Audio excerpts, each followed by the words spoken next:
Hello students, good morning to all of you. Welcome to this online lecture. I am Miss Seema Landge. आपलं जे काही industrial management paper 1चं previous lecture झालेलं आहे त्या previous लेक्चरमध्ये आपण काय पाहिलेलं आहे, जे काही फॅक्टर्स वर्क इन्व्हायरमेंटचे रिलेटेड आहेत त्या फॅक्टर्समध्ये आपण एअर कंडिशनिंग हा फॅक्टर स्टडी केलेला आहे, स्टार्ट केलेला आहे. आणि त्या फॅक्टरमध्ये आपण meaning, definition and importance of air conditioning हे पॉईंट्स आपण प्रिव्हियस लेक्चरमध्ये स्टडी केलेले आहेत. आणि आजच्या लेक्चरमध्ये आपण टाईप्स ऑफ एअर कंडिशनिंग हा पॉईंट जो आपला असणार आहे तो आपण स्टडी करणार आहोत. ओके, पाहणार आहोत. मग आपण टाईप्स ऑफ एअर कंडिशनिंग यामध्ये कोणकोणते टाईप्स आहेत, तर त्यामध्ये पहिला टाईप आहे तो म्हणजे दोन टाईप आहेत. एक म्हणजे कार्याच्या दृष्टिकोनातून आणि दुसरा वातानुकूलन प्रक्रियेच्या दृष्टिकोनातून. ओके, पहिला काय आहे, कार्याच्या दृष्टिकोनातून एअर कंडिशनिंग आणि दुसरा एअर कंडिशनिंग प्रक्रियेच्या एअर कंडिशनिंग प्रोसेसच्या दृष्टिकोनातून. ओके, मग कार्याच्या दृष्टिकोनातून याच्या अंडर दोन टाईप्स आहेत. म्हणजे पहिला त्यामध्ये स्वस्थ व आरामदायी एअर कंडिशनिंग वातानुकूलन आणि दुसरा इंडस्ट्रियल वातानुकूलन. ओके, आणि त्यानंतर वातानुकूलन प्रक्रियेच्या दृष्टिकोनातून त्यामध्ये 3 पॉईंट्स आहेत. त्याच्या अंडर किती पॉईंट्स आहेत? 3 पॉईंट्स आहेत. त्यामध्ये उन्हाळ्यातील वातानुकूलन, हिवाळ्यातील एअर कंडिशनिंग वातानुकूलन अँड संमिश्र एअर कंडिशनिंग संमिश्र वातानुकूलन. ओके, सो या पद्धतीचे आपल्याला एअर कंडिशनिंगचे टाईप्स बघायचे. 2 मेन टाईप्स आहेत, 2 मेन टाईप्सच्या अंडर सब टाईप्स आहेत. ओके, मग पहिला टाईप आपला आहे कार्याच्या दृष्टिकोनातून वातानुकूलनाचे प्रकार. मग ज्या ठिकाणी किंवा ज्या कार्यासाठी किंवा ज्या उपयोगासाठी आपल्याला एअर कंडिशनिंगचा वापर केला जातो त्याच्या दृष्टिकोनातून एअर कंडिशनिंगचे 2 मेन टाईप्स पडतात. ओके, जे काही कार्य आपल्याला फॅक्टरीमध्ये करायचं आहे त्या कार्याच्या दृष्टिकोनातून ज्या ठिकाणी कार्य करायचं आहे, त्यानंतर ज्या उपयोगासाठी आपल्याला एअर कंडिशनिंग लागणार आहे त्याच्या दृष्टिकोनातून जर पाहायला गेलं तर त्याच्या दृष्टिकोनातून 2 मेन टाईप्स आहेत. ओके, मग पहिला त्यामधलं स्वास्थ्य व आरामदायी air conditioning, comfort air conditioning. Okay, second औद्योगिक वातानुकूलन, इंडस्ट्रियल एअर कंडिशनिंग. मग कम्फर्ट एअर कंडिशनिंग यामध्ये काय येतं, तर मानवी घटक माणसाला शारीरिक मानसिक स्वास्थ्य गरजेचं असतं. आराम देणाऱ्या उद्देशाने वातानुकूलन यंत्रणा किंवा वातानुकूलन हे केलं जात असतं. अतिशय महत्त्वाचं आहे की जे काही कामगार काम करणार आहेत त्यांचं शारीरिक आरोग्य व्यवस्थित राहावं, चांगलं राहावं, त्यानंतर त्यांचं स्वास्थ्य चांगलं राहावं. ओके, मानसिक स्वास्थ्य शारीरिक आरोग्य हे चांगलं राहिलं पाहिजे. त्यासाठी मानवी घटकाला शारीरिक व मानसिक स्वरूपामध्ये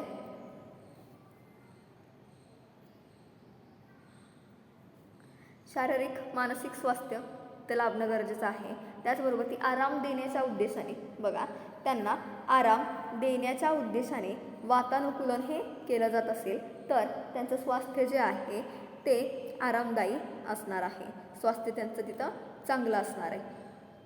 बघा, जर कामगारांना आराम मिळावा, कामगारांचं स्वास्थ्य चांगलं राहावं या उद्देशाने जर तिथं त्या कारखान्यामध्ये एअर कंडिशनिंगचा यूज केला जात असेल तर नक्कीच तिथं कामगार हे समाधानी असणार आहेत, कामगार सॅटिस्फाईड असणार आहेत. उदाहरणार्थ, घर असेल, हॉटेल असेल, दुकान असेल, दवाखाना असेल, त्यानंतर थिएटर्स असतील, हॉस्पिटल थिएटर्स, त्यानंतर ऑफिसेस असतील, कार असेल, बस असेल, रेल्वेज असेल आणि कामाची वेगवेगळी ठिकाणे असतील. तर बघा, या ठिकाणी घरामध्ये, हॉस्पिटलमध्ये, दुकानामध्ये, हॉटेल्समध्ये, थिएटर्समध्ये जर जे काही मानवी घटक आपल्या त्या कामाशी रिलेटेड असेल, तो मानवी घटक जर त्या मानवी घटकाचं स्वास्थ्य जर चांगलं राहावं असं वाटत असेल तर त्यांना एअर कंडिशनिंगची सर्व्हिस तिथं प्रोव्हाइड करणं गरजेचं आहे. ओके, हा झाला स्वास्थ्य व आरामदायी वातानुकूलन air conditioning, comfort air conditioning. त्यानंतर इंडस्ट्रियल एअर कंडिशनिंग, औद्योगिक एअर कंडिशनिंग. त्यामध्ये औद्योगिक वातानुकूलन यामध्ये उत्पादनाच्या ज्या काही वेगवेगळ्या प्रक्रिया आहेत, उत्पादनाच्या ज्या काही वेगवेगळ्या प्रोसेस आहेत त्या प्रोसेस ह्या इफेक्टिव्हली पार पडल्या पाहिजेत. ओके, कारखान्यामध्ये ज्या काही उत्पादनाच्या प्रक्रिया केल्या जाणार आहेत त्या प्रक्रिया कशा इफेक्टिव्हली पार पाडल्या पाहिजेत, इफेक्टिव्हली पार पाडल्या गेल्या पाहिजेत आणि त्यामध्ये यंत्रसंच जो असणार आहे तो सुस्थितीमध्ये राखला गेला पाहिजे आणि त्याचा जास्तीत जास्त उपयोग करण्याच्या उद्देशाने एअर कंडिशनिंग हे केलं गेलं पाहिजे. तरच काय होऊ शकतं, त्याला इंडस्ट्रियल एअर कंडिशनिंग असं म्हणलं जाऊ शकतं. बघा, इंडस्ट्रीयल एअर कंडिशनिंग म्हणजे काय, औद्योगिक वातानुकूलन म्हणजे काय, तर ज्या काही फॅक्टरीमध्ये कारखान्यामध्ये उत्पादनाच्या वेगवेगळ्या प्रक्रिया पार पाडल्या जातात, त्या वेगवेगळ्या प्रक्रिया व्यवस्थित होण्यासाठी त्या वेगवेगळ्या प्रक्रियेमधून जे काही प्रोडक्शन निघणार आहे ते प्रोडक्शन चांगल्या दर्जाचं निघण्यासाठी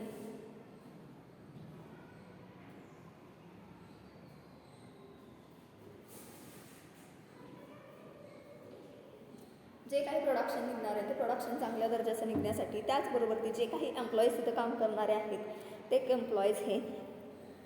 एम्प्लॉईजचं आरोग्य चांगलं राहण्यासाठी तिथं जर यंत्रसंच सुस्थितीत राखून त्याचा जास्तीत जास्त उपयोग करण्याच्या उद्देशाने वातानुकूलन केलं जात असेल तर त्याला औद्योगिक वातानुकूलन, इंडस्ट्रीयल एअर कंडिशनिंग असं म्हटलं जातं. ओके.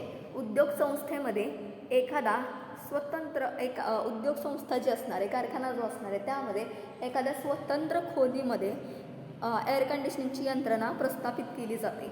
बघा, उद्योग संस्थेमध्ये एखाद्या स्वतंत्र खोलीमध्ये एअर कंडिशनिंगची यंत्रणा जी असते ती काय केली जात असते, स्थापित केली जात असते आणि तेथून एका विभागात आणि त्यांच्या आवश्यकतेनुसार योग्य तापमानाची हवा ही काय केली जात असते, त्यांना पुरवली जात असते. ओके. आणि या प्रकारास केंद्रित वातानुकूलन असे म्हणतात. तुम्हाला विचारलं जाऊ शकतं औद्योगिक वातानुकूलन म्हणजे काय, केंद्रित वातानुकूलन म्हणजे काय.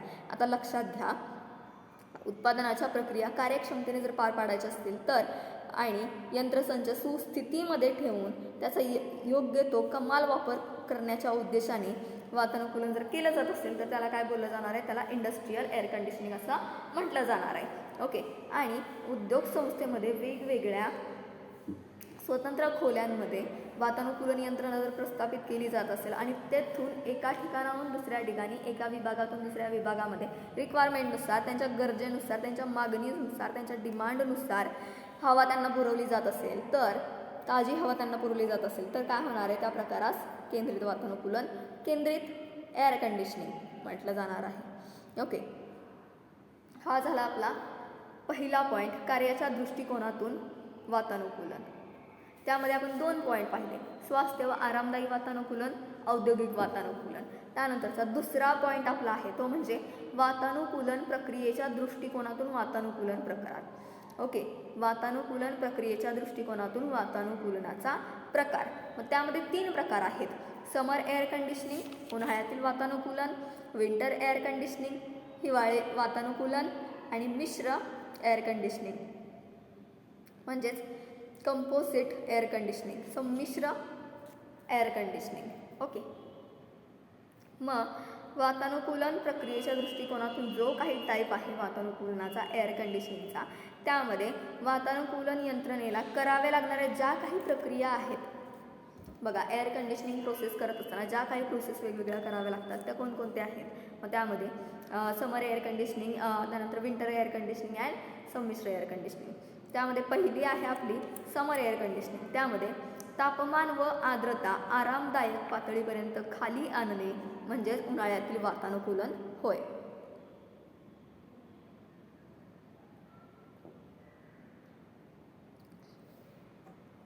बघा, उन्हाळ्यातील वातानुकूलन म्हणजे काय,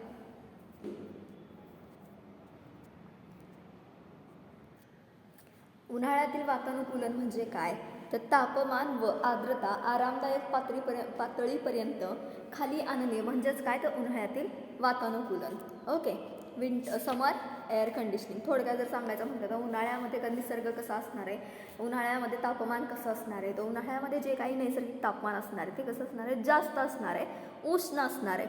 आणि उष्ण हवामानामुळं काय होतं तर कामगार जे आहेत, एम्प्लॉई जे आहेत कारखान्यामध्ये काम करणारे, त्यांना थकवा येतो, त्यांना कंटाळा येतो आणि लवकर येतो. ओके. अशा वेळी त्यांचं शारीरिक आणि मानसिक जे हेल्थ आहे त्यांची, ते हेल्थ व्यवस्थित राहण्यासाठी, ते हेल्दी राहण्यासाठी, त्यांचं जी काही कार्य करण्याची क्षमता आहे ती क्षमता टिकून राहण्यासाठी, त्यांचा उत्साह टिकून राहण्यासाठी, ते आनंदी राहण्यासाठी आपल्याला थंड वातावरणाची निर्मिती करावी लागते. आणि थंड वातावरणामध्ये असं दिसून आलेलं आहे की थंड वातावरणामध्ये एम्प्लॉईज जे आहेत ते एम्प्लॉईंना लवकर थकवा येत नाही, त्यांना कंटाळा लवकर थंड वातावरणामध्ये येत नाही. सो त्यासाठी ते आनंदी राहण्यासाठी, समाधानी राहण्यासाठी, कार्य उत्साह त्यांचा वाढण्यासाठी, ते टिकून राहण्यासाठी त्यांना कशाची गरज असते तर थंड हवामानाची गरज असते, एअर कंडिशनिंगची गरज असते, आल्हाददायक वातावरणाची गरज असते आणि त्यासाठी उन्हाळी एअर कंडिशनिंग यंत्रणा जी आहे ती यूज केली जाते, ज्यामुळे वातावरण जे आहे ज्या ठिकाणी एम्प्लॉई काम करत आहेत ते थंड निर्माण होतं, वातावरणामध्ये थंडावा तिथं निर्माण होतो. ओके, हा झाला आपला उन्हाळ्यातील वातानुकूलनाचा प्रकार. त्यानंतर हिवाळी वातानुकूलन. हिवाळी वातानुकूलनामध्ये विंटर एअर कंडिशनिंगमध्ये हिवाळ्यामध्ये नैसर्गिक हवामान कसं असतं तर थंड असतं. हिवाळ्यामध्ये उष्ण तापमान आपल्याला दिसून येतं का आपल्या इकडे तर नाही. हिवाळ्यामध्ये आपल्या इकडे जे तापमान असतं ते कसं असतं थंड असतं. ऑलरेडी थंडी आपल्याला वाजत असते हिवाळ्यामध्ये. वातावरणामध्ये जर तापमान कमी झालेलं असेल आणि यामुळे उष्ण उबदार हवेची गरज जर आपल्याला असेल तर काश्मीरसारख्या अतिथंड प्रदेशामध्ये हिवाळी वातानुकूलनाची अत्यंत गरज असते.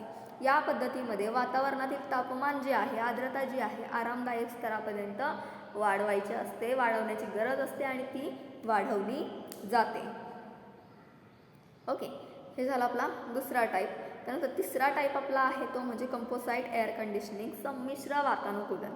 यामध्ये उन्हाळी व हिवाळी वातानुकूलनाचा एकत्रित समावेश झालेली व्यवस्था म्हणजे संमिश्र वातानुकूलन होय. तुम्हाला विचारलं जाऊ शकतो की संमिश्र वातानुकूलन म्हणजे काय. तर संमिश्र वातानुकूलन म्हणजे ज्या ठिकाणी उन्हाळी आणि हिवाळी, समर आणि विंटर एअर कंडिशनिंग हे एकत्रित येतं त्याला संमिश्र वातानुकूलन असं म्हटलं जातं. उन्हाळ्यामध्ये थंड हवा आणि हिवाळ्यामध्ये उबदार उष्ण हवा या एकाच यंत्रणेद्वारे पुरवली जाते. याशिवाय संपूर्ण वातानुकूलन जे आहे, पार्शल और कंप्लीट एअर कंडिशनिंग असंही या वातानुकूलनाचे आणखीन 2 प्रकार पडतात. व त्यामध्ये भागांश वातानुकूलनामध्ये खालीलपैकी एक किंवा अधिक सुविधा समाविष्ट असते. आणि उदाहरणार्थ सांगायचं म्हटलं तर कोणकोणत्या सुविधा, थंडावा पद्धती असेल, आर्द्रतेची पद्धती असेल, वायुविजनाची पद्धती असेल, शुद्धीकरण पद्धती असेल, आर्द्रता पद्धती असेल, ह्युमिडिटी सिस्टम असेल, त्यानंतर प्युरिटी सिस्टम असेल, व वायुविजन व्हेंटिलेशनची सिस्टम असेल, ह्युमिडिटी सिस्टम, त्यानंतर थंडावा पद्धती असेल, एअर कंडिशनिंगची सिस्टम असेल. ओके, संपूर्ण वातानुकूलनात थंडावा आणि उष्णता या सर्व पद्धतीचा अवलंब केला जात असतो, सर्व पद्धतीचा समावेश हा होत असतो. मग वातानुकूलन पद्धतीच्या आवश्यकता कोणकोणत्या आहेत, कोणकोणत्या आवश्यकता आहेत ज्याद्वारे वातानुकूलन पद्धती यूज केली जाते. मग त्यामध्ये वेगवेगळ्या आपल्याला आवश्यकता दिसून येतात. मग त्यामध्ये पहिली असेल हवा गाळण्या, त्यानंतर गरम करणे, तापवणे, heating, air filters, heating, cooling, त्यानंतर ह्युमिडिफिकेशन, त्यानंतर डिह्युमिडिफिकेशन, त्यानंतर एअर डिस्ट्रीब्युशन आणि air distribution last 6 number point आपला असेल एअर डिस्ट्रीब्युशन. मग एअर फिल्टर्स, हिटिंग, कूलिंग, त्यानंतर humidification and dehumidification, air conditioning. Okay, so या पद्धतीच्या 6 आवश्यकता असणार आहेत एअर कंडिशनिंग पद्धतीच्या. एअर कंडिशनिंग सिस्टमच्या 6 नीड आहेत, 6 numbers of needs. First air filters, second heating, third cooling, fourth humidification, 5 डिह्युमिडिफिकेशन and 6 last number air distribution. मग फर्स्ट कार्यक्षम जर आपल्याला इफेक्टिव्ह जर आपल्याला एअर कंडिशनिंग हवं असेल, एअर कंडिशनिंग पद्धती जी आहे ती इफेक्टिव्ह हवी असेल तर त्यासाठी कोणकोणत्या क्रिया करणं गरजेचं आहे. त्यामध्ये पहिली आहे एअर फिल्टर्स. मग एअर फिल्टर्समध्ये हवा गाळण्यामध्ये एअर फिल्टर्स हे साधन शोषलेल्या हवेतील घातक जे घटक आहेत, उदाहरणार्थ जी काही हवा आहे खेळती असणारी, त्या हवेमध्ये जे काही घटक आहेत, घातक घटक आहेत, त्यामध्ये कचरा असेल, जंतू असेल, धूळ असेल, रसायने असतील, हे सर्व दूर करून जी काही हवा आहे ती हवा शुद्ध करण्याचं काम तिथं केलं जातं. विविध प्रकारच्या गाळण्या असतील, विविध प्रकारच्या गाळण्यांच्या साहाय्याने हवा ही शुद्ध केली जाते. बघा, हवा ही विविध प्रकारच्या गाळण्या यूज करून काय केली जाते, शुद्ध केली जाते आणि त्यानंतर ती शुद्ध केलेली हवा ही कामगारांपर्यंत कारखान्यामध्ये पोहोचवली जाते.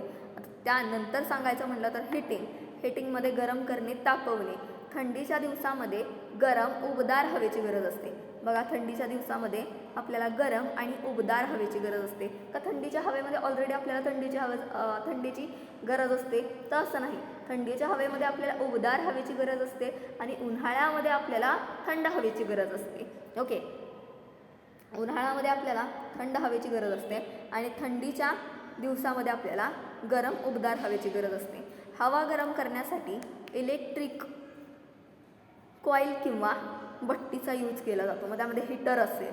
ओके, हवा गरम करण्यासाठी इलेक्ट्रिक कॉईल असेल त्याचा यूज केला जातो किंवा भट्टीचा यूज केला जातो. त्याद्वारे काय केलं जातं, हवा गरम केली जाते. हवा कॉईल किंवा भट्टी जवळून गेल्याने ती आपल्याला काय होते, गरम हवा बाहेर पडलेली आपल्याला जाणवत असते. नेहमी लक्षात घ्या, गरम हवा ही कशाद्वारे गरम केली जाते, तर उबदार हवेची ज्या वेळेला आपल्याला गरज असते त्यावेळेला हवा गरम करण्यासाठी इलेक्ट्रिकल कॉईल्स ज्या असतील त्या कॉईल्स यूज केल्या जातात आणि भट्टी यूज केली जाते. या दोन्हीचा उपयोग करून हवा जी आहे ती हवा काय केली जाते, गरम केली जाते. आणि त्या जर हवा इलेक्ट्रॉनिक कॉईलच्या शेजारून किंवा भट्टी जवळून जर आपण गेलो तर काय होतं, आपल्याला गरम हवा ही फील होते, आपल्याला गरम हवा तिथं जाणवते बाहेर पडताना. ओके, हा झाला आपला हिटिंग पॉईंट. ओके, त्यासाठी एअर कंडिशनिंग पद्धतीची गरज आहे. Essential of air conditioning system.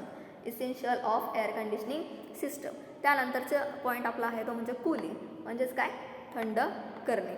मग इसेन्शियल ऑफ एअर कंडिशनिंग सिस्टममध्ये थंड करणे, कूलिंग हे कशा पद्धतीने यूज केलं जातं. मग उन्हाळ्यामध्ये ज्या पद्धतीने आपल्याला थंड हवेची गरज असते त्या पद्धतीने आपल्याला हिवाळ्यामध्ये उष्ण हवेची गरज असते, उबदार हवेची गरज असते. बघा, ज्या वेळेला आपल्याला थंडीमध्ये उबदार हवेची गरज असते त्यावेळेला उन्हाळ्यामध्ये आपल्याला थंड हवेची गरज असते.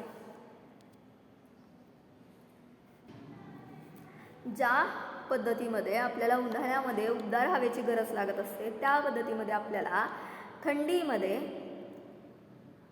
उन्हाळ्यामध्ये आपल्याला थंड हवेची गरज लागते आणि थंडीमध्ये आपल्याला उबदार हवेची गरज लागत असते. सो थंड करणे, कूलिंग, थंड हवेची गरज आपल्याला असते. कधी, उन्हाळ्यामध्ये. वातावरणामध्ये नैसर्गिकरित्या उष्णता कमी करण्यासाठी थंड हवेची गरज असते आणि थंड हवा करण्यासाठी, हवा थंड करण्यासाठी कोणकोणत्या पद्धतीचा उपयोग केला जातो. मग त्यामध्ये सरफेस कूलिंग असेल, स्प्रे कूलिंग असेल, त्यानंतर इव्हापोरेटिव्ह कूलिंग असेल, त्यामध्ये तुषार थंडावा असेल, स्प्रे करून वातावरण थंड केलं जातं. त्यानंतर सरफेस क्लीन करून सरफेस कूल केला जातो की जेणेकरून वातावरण थंड निर्माण व्हावं. सो अशा पद्धतीनं आपण कूलिंग करू शकतो फॅक्टरीमध्ये, कारखान्यामध्ये. त्यानंतर ह्युमिडिफिकेशन. मग चौथा पॉईंट ह्युमिडिफिकेशन, आर्द्रतीकरण. मग आर्द्रतीकरणामध्ये काय सांगितलं तर हवेमध्ये ऑलरेडी मॉइश्चर मिसळण्यासाठी, हवेमध्ये ओलावा मिसळण्यासाठी किंवा मिसळण्याच्या प्रक्रियेला आर्द्रतीकरण असं म्हटलं जातं. बघा, तुम्हाला विचारलं जाऊ शकतं ह्युमिडिफिकेशन म्हणजे काय, what is the humidification, what is the meaning of humidification. मग तुम्हाला सांगता आलं पाहिजे की ज्या वेळेला हवेमध्ये ओलावा मिसळण्याच्या प्रक्रियेला आर्द्रतीकरण असं म्हटलं जातं. मग हिवाळ्यामध्ये तापमान कमी असेल, हवेतील आर्द्रता कमी असते. बघा, हिवाळ्यामध्ये तापमान कमी असल्याने काय होतं तर हवेमध्ये असणारी आर्द्रता कशी असते, कमी असते. यामुळे योग्य हवेमध्ये योग्य प्रमाणात ओलावा मिसळला जातो, हवेतील आर्द्रता योग्य पातळीस आणली जाते आणि त्या हवेची पातळी, आर्द्रतेची पातळी खोलीमध्ये पाणी फवारून हवेची आर्द्रता काय केली जाते, निर्माण केली जाते. हे झालं आर्द्रतीकरणामध्ये. ओके, त्यानंतर निआर्द्रतीकरण म्हणजे डिह्युमिडिफिकेशन. मग यामध्ये हवेमधील आर्द्रता दूर करण्याच्या प्रक्रियेला निआर्द्रतीकरण असं म्हटलं जातं. बघा, जी काही हवा आहे त्या हवेमध्ये जी काही ओलावा आहे तो ओलावा दूर करण्यासाठी जी काही प्रोसेस केली जाते त्याला निआर्द्रतीकरण असं म्हटलं जातं. उन्हाळ्यामध्ये जर टेम्परेचर जास्त असेल तर ते जास्त असणाऱ्या टेम्परेचरमध्ये जास्तीत जास्त आपल्याला ह्युमिडिटी दिसून येते आणि यामुळे काय होतं तर हवेतील जे काही ह्युमिडिटी आहे ते आपल्याला डिक्रीज करावी लागते. हवेतील ह्युमिडिटी ज्या वेळेला डिक्रीज केली जाते त्यावेळेला कोणकोणत्या पद्धती यूज केल्या जातात. मग दोन पद्धतीनं हवेतील ह्युमिडिटी जी आहे ती काय केली जाते, डिक्रीज केली जाते. मग त्यामध्ये पहिली आहे तो म्हणजे घट्ट करणे म्हणजेच कॉन्डेन्सेशन. ओके, दुसरी म्हणजे सुकवणे, त्यामध्ये डिसिकेशन. ओके, सो या दोन पद्धती आहेत ज्याद्वारे आपण हवेमध्ये असणारी ह्युमिडिटी जी आहे ती ह्युमिडिटी आपण काय करू शकतो, डिक्रीज करू शकतो. ओके, त्यानंतरचा लास्टचा पॉईंट आपला आहे तो म्हणजे एअर डिस्ट्रीब्युशन. तर प्रक्रिया केलेल्या थंड आणि उष्ण हवेचे योग्य ठिकाणी, बघा प्रक्रिया करून झालेली आहे, प्रोसेस कंप्लीट झालेली आहे आणि प्रोसेस करून झाल्यानंतर ती जी एअर असणार आहे ती योग्य ठिकाणी योग्य प्रमाणामध्ये राईट टाईममध्ये राईट प्लेसमध्ये ती डिस्ट्रीब्यूट करणं गरजेचं आहे. आणि ती डिस्ट्रीब्यूट करणे हे एअर कंडिशनिंगमधलं लास्टचं आणि सर्वात महत्त्वाचं कार्य आहे. एअर कंडिशनिंगमधलं लास्टचं सर्वात महत्त्वाचं कार्य कुठलं आहे तर त्याचं कार्य असेल हवा वितरण, एअर डिस्ट्रीब्युशन. आणि हवा वितरणासाठी, एअर डिस्ट्रीब्युशनसाठी कोणकोणत्या साधनांचा वापर केला जातो. मग कारखान्यामध्ये कोणकोणत्या साधनाद्वारे हवा डिस्ट्रीब्यूट केली जाते. मग त्यामध्ये एअर पंप असेल, त्यानंतर एअर डिलिव्हरी सिस्टम असेल, एअर डिस्ट्रीब्युशन सिस्टम असेल.